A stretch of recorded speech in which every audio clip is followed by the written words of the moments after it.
নমস্কার দর্শক, সংবাদ আবির্ভাবের গুরুত্বপূর্ণ আরো একটি সংবাদ নিয়ে আপনাদের সামনে হাজির বিশ্বজিৎ পাল। দর্শক, আমরা যে সংবাদটা এই মুহূর্তে তুলে ধরবো সেটা হচ্ছে সুপ্রিম কোর্টের এক আজব রায়। আপনারা সকলেই জানেন যে ডিএ মামলার রায় কিছুতেই হচ্ছে না। আরজি করের কাণ্ড নিয়ে সুপ্রিম কোর্ট যা করলো তাতে একটা জিনিস স্পষ্ট হয়ে গেছে যে সুপ্রিম কোর্ট বায়াসড। এইবার একটা নতুন যে অর্ডার দেখতে পাচ্ছি সেটাও কিন্তু এক আজব মনে হচ্ছে। আমরা জানি না কতজন আমাদের সাথে সহমত হবেন, কিন্তু আমরা মনে করছি যে এই ধরনের রায়ে কি চিন্তা ভাবনা করছেন, মানে কোন দিকে নিয়ে যাওয়ার চেষ্টা করছে ভারতবর্ষকে, এটা কিন্তু ভাববার বিষয় আছে। আমরা যেটা বলতে চাইছি আজকে, যে সুপ্রিম কোর্ট যে রায়টা দিয়েছেন সে রায়টা কিন্তু একেবারে আজব। কেন বলছি? রায় বলা হচ্ছে যে স্ত্রী যদি সংসার করতে রাজি না হলেও স্বামীকে ভরণ পোষণের খরচ দিতে হবে। সুপ্রিম কোর্টের এই অর্ডার সত্যি সত্যি একটা আজব রায় বলেই আমাদের মনে হচ্ছে। স্ত্রী যদি বৈবাহিক সম্পর্ক পুনরায় প্রতিষ্ঠিত করার নির্দেশ মানতে অস্বীকার করেন তাহলে তিনি তা করতেই পারেন, কারণ 1955 সালের হিন্দু বিবাহ আইনের 9 নম্বর ধারা তাকে সেই অধিকার দিয়েছে। কিন্তু এর জন্য তার স্বামীর কাছ থেকে ভরণ পোষণ চাওয়ার অধিকার নস্যাৎ হয়ে যায় না।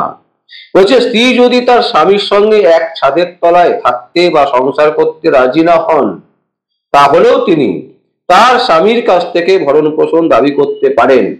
শীর্ষ আদালত একটি মামলায় এই রায় দিয়েছেন। ভারতবর্ষের সর্বোচ্চ আদালত সুপ্রিম কোর্ট এই রায় দিয়েছেন। প্রধান বিচারপতি সঞ্জীব খান্না এবং বিচারপতি সঞ্জয় কুমারের বেঞ্চের পক্ষ থেকে এই মন্তব্য করা হয়েছে। এবার প্রশ্ন হচ্ছে যে বৈবাহিক সম্পর্ক রাখতে চাইছেন না স্ত্রী, তিনি এক ছাদের তলায় থাকতে চাইছেন না, অথচ তারপরেও তাকে তার স্বামীর ভরণ পোষণ দিয়ে যেতে হবে এবং সেই রায় সুপ্রিম কোর্ট দিচ্ছে। এইটা কিন্তু কোথায় যেন একটা মনে হচ্ছে আজব কিছু একটা ব্যাপার স্যাপার চলছে। মানে ধরুন, আমরা যেটা বুঝতে পারছি যে স্ত্রীর সাথে হাজবেন্ডের ঝগড়া, স্বামীর সাথে ঝগড়া, এটা হতেই পারে, এবং সেই ঝগড়া নিয়ে যদি কোনো মনোমালিন্য হওয়ার পর স্ত্রী তার শ্বশুর বাড়ি ছেড়ে বাপের বাড়ি চলে গেলেন। স্বামী এবার চাইছেন যে স্ত্রীকে যেভাবেই হোক বুঝিয়ে শুনিয়ে যাতে আসতে পারে, সে যাতে আবার সংসার করে, সেই চিন্তা ভাবনা করছেন। কিন্তু স্ত্রী দেখা গেল তিনি কিন্তু ঘুরে দাঁড়ালেন। তিনি বলছেন কি, যে না, আমি স্বামীর সঙ্গে এক ছাদের তলায় থাকবো না এবং সংসার করতে রাজি নই। তাহলেও তিনি তার স্বামীর কাছ থেকে ভরণ পোষণের দাবি করতে পারেন।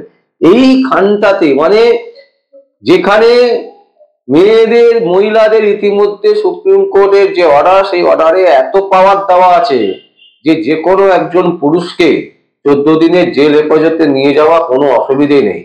তারপরে এই ধরনের একটা অর্ডার, যে অর্ডারে স্পষ্ট বলা হচ্ছে যে স্ত্রী যদি তার স্বামীর সাথে এক ছাদের তলায় থাকতে না চান এবং তাদের যে বৈবাহিক সম্পর্ক সেই সম্পর্ক যদি মানতে রাজি না থাকেন তাহলেও তাকে ভরণ পোষণ দিয়ে যেতে হবে। এইখানে কোথায় যেন একটা আজব জিনিস মনে হচ্ছে আমাদের, যে এই যে 9 নম্বর একটা ধারা, 1955 সালের হিন্দু বিবাহ আইনে 9 নম্বর ধারায় তাকে সেই অধিকার দিয়েছে। আচ্ছা, তাহলে পুরুষদের যদি এরকম হয় যে পুরুষ স্ত্রীর সাথে থাকতে চাইছেন না, পুরুষ স্ত্রীর সাথে ভালোবেসে আছেন, বিয়ে করেছেন, তারা দুজনের সাথে কোনো কারণে ঝগড়া হয়েছে, এবার পুরুষ চাইছে যে স্ত্রীর সাথে থাকতে চাইবেন না, পুরুষ চাইছে যে স্বামী চাইছে যে তিনি স্ত্রীর সাথে থাকতে চাইবেন না, তাহলে সেক্ষেত্রে কি হবে? এবং এমনও তো হতে পারে যে স্ত্রী দেখা যাচ্ছে যে স্বামীর সাথে তিনি কোনো মতেই সহবাস করতে রাজি হচ্ছেন না বা তার সাথে সময় কাটাতে রাজি হচ্ছেন না, অথচ তিনি একজন বয়ফ্রেন্ড জোগাড় করেছেন, অথচ সেই বয়ফ্রেন্ডের সাথে তিনি সময় কাটাচ্ছেন, সহবাস করছেন এবং এক ছাদের তলায় স্বামীর সাথে থাকছেন না, অথচ স্বামী তাকে ভরণ পোষণ দেবে। এই জায়গাটা কোথায় যেন একটা গুলিয়ে যাচ্ছে এবং আমরা মনে করছি যে সুপ্রিম কোর্ট কোন দিকে নিয়ে যাচ্ছে আমরা কিন্তু বুঝতে পারছি না। তার কারণ ডিএ মামলা আজকে 14খানা হিয়ারিং হওয়ার পরেও কোনো মামলার নিষ্পত্তি হলো না। আমরা ডেট খালি পিছিয়ে যাচ্ছে, ডেটের পর ডেট। আমরা দেখলাম আরজি করের মামলা নিয়ে, সেই মামলাও দেখলাম কোনো কিছু করলো না সুপ্রিম কোর্ট।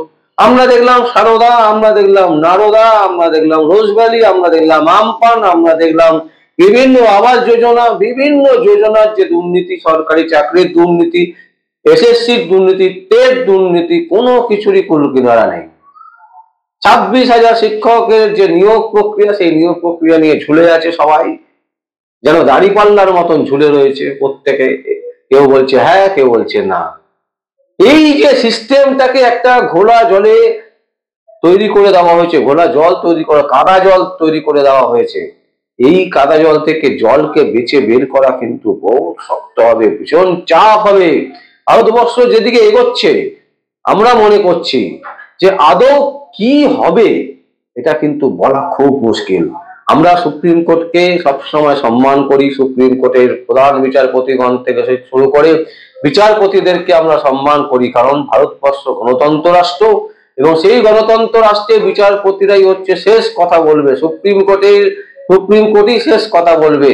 গণতন্ত্রের চতুর্থ স্তম্ভ হচ্ছে কোর্ট, এবং সেই কোর্টে যদি এই ধরনের রায় আসে, এই ধরনের প্রভাব বিস্তার করা রায় আসে, তাহলে বুঝতে হবে যে ভারতবর্ষকে কোনো একটা দিশা, কোনো একটা দিক পরিবর্তন করার চেষ্টা করা চলছে, এবং এটা চলছে সম্পূর্ণ সূক্ষ্মভাবে। একেবারে পথ পরিবর্তন করে দিতে হবে। পথ পরিবর্তন করে দেওয়ার যে ষড়যন্ত্র, সেই ষড়যন্ত্র কিন্তু খুব স্ট্রং। সেই ষড়যন্ত্র কিন্তু আমাদের যে মন্দির, এই মন্দিরের ভেতরেও ঢুকে গেছে, যার ফলে এই ধরনের রায় আসছে, এই ধরনের সিস্টেমকে আমরা প্রমোট করছি। আজকে বলতে দ্বিধা নেই, 1955 সালে হিন্দু বিবাহ আইনের 9 নম্বর ধারা সেই সময় হয়তো প্রয়োজন ছিল, কিন্তু আজকে তার প্রয়োজন নেই, কিন্তু তা সত্ত্বেও সেইটাকেই প্রয়োগ করা হচ্ছে। এখান থেকেই কিন্তু স্পষ্ট হয়ে যাচ্ছে যে আমরা কোথাও না কোথাও বায়াসড, কোথাও না কোথাও আমরা স্বার্থপর হয়ে উঠছি, কোথাও না কোথাও নিজেদের স্বার্থ যেখানে চরিতার্থ হয়, সেই দিকটাই আমরা এগিয়ে যাচ্ছি, এবং সেই দিকেই কিন্তু দিশা দেখাচ্ছে সুপ্রিম কোর্ট। সুপ্রিম কোর্টকে আমরা কোনো রকম অসম্মান করছি না, কিন্তু আমাদের জানতে ইচ্ছা করছে যে কেন, কিসের জন্য এই ধরনের রায়, কোন কারণে পুরুষদেরকে বঞ্চিত করা হচ্ছে। পুরুষরা কেন বঞ্চিত? মহিলারাই শুধুমাত্র স্বাধীনতা পাবে, মহিলারাই ভরণ পোষণ পাবে, পুরুষরা কেন পাবে না? এই প্রশ্ন কিন্তু আমরা আজকে আমাদের এই সংবাদে তুললাম।